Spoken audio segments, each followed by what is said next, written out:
আসসালামু আলাইকুম। আজ আমি আপনাদের সাথে যেই ভিডিওটি শেয়ার করছি সেটি হলো টেনিস বল কিভাবে তৈরি হয়। দেখুন, আমরা কিন্তু সব সময় টেনিস বলটা আমাদের হাতের কাছেই থাকে, কারণ বড় হোক ছোট হোক সবাই কিন্তু এই বল দিয়েই খেলা করতে পছন্দ করে। কিন্তু এই বলটা কিভাবে তৈরি হচ্ছে তা কিন্তু আমরা জানিই না।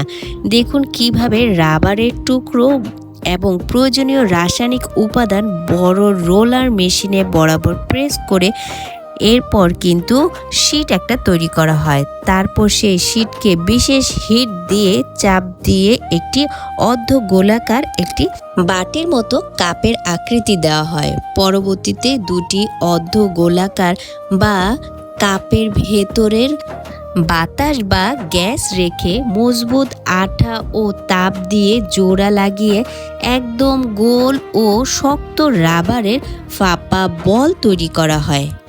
টেকসই করা আর সৌন্দর্য বাড়ানোর জন্য লাল, সবুজ, হলুদ কাপড় দিয়ে ভালো মতো গাম দিয়ে আটকানো হয়। এরপর গরম হিটে কতক্ষণ রেখে তারপরে বলগুলো বাজারজাতকরণ করা হয়।